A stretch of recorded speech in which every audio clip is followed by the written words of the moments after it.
ಹಕ್ಕಿ ಜ್ವರದಿಂದ ರಾಯಚೂರಿನಲ್ಲಿ ಕೋಳಿ ಫಾರ್ಮ್ ಮಾಲೀಕರು ಅಲರ್ಟ್ ಆಗಿದ್ದಾರೆ. ಕೋಳಿ ಫಾರ್ಮ್ ತುಂಬಾ ಸ್ಯಾನಿಟೈಸೇಷನ್ ಮಾಡಲಾಗ್ತಾ ಇದೆ. ಹೊಸ ವ್ಯಕ್ತಿ ಮತ್ತು ವಾಹನ ಒಳಗಡೆ ಪ್ರವೇಶ ಮಾಡುವುದನ್ನು ನಿಷೇಧಿಸಲಾಗಿದೆ. ಅಧಿಕಾರಿಗಳು ತೆರಳಿ ಕೋಳಿ ಫಾರ್ಮ್ ಪರಿಶೀಲನೆ ಮಾಡುತ್ತಿದ್ದಾರೆ.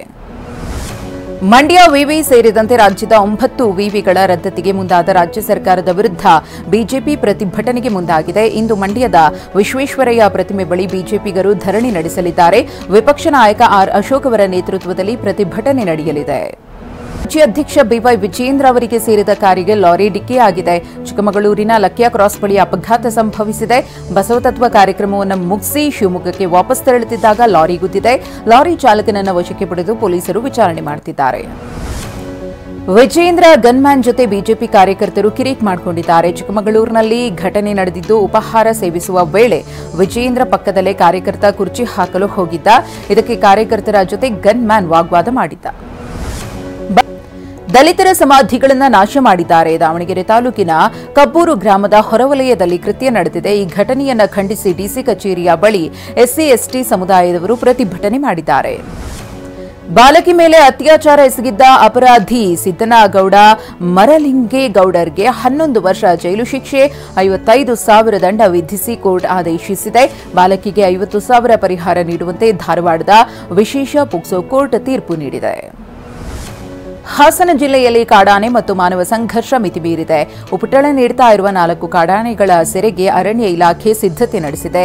ಆನೆಗಳ 24 ಗಂಟೆಗಳ 140 ಸಿಬ್ಬಂದಿ ನಿಗಾ ಇಟ್ಟಿದ್ದೇವೆ ಅಂತಾರೆ ಅಧಿಕಾರಿಗಳು.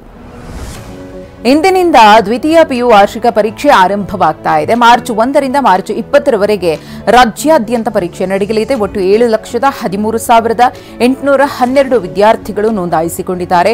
1,171 ಪರೀಕ್ಷಾ ಕೇಂದ್ರಗಳಲ್ಲಿ ಪರೀಕ್ಷೆ ನಡೆಯಲಿದೆ.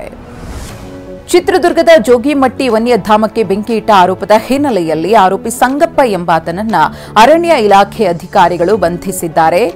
ಜಂಪಯ್ಯನಹಟ್ಟಿ ಗ್ರಾಮದ ಸಂಗಪ್ಪ ಅರಣ್ಯಕ್ಕೆ ಬೆಂಕಿ ಇಟ್ಟಿದ್ದಾನೆ ಎನ್ನಲಾಗಿದೆ. ತೆಲಂಗಾಣದ ನಾಗರಕರ್ನೂಲ್ ಜಿಲ್ಲೆಯಲ್ಲಿ ಸುರಂಗದೊಳಗೆ 8 ಕಾರ್ಮಿಕರು ಸಿಲುಕಿದ್ದಾರೆ. ಹಗಲು ರಾತ್ರಿ ಎನ್ನದೆ ಕಾರ್ಯಾಚರಣೆ ನಡೀತಾ ಇದೆ.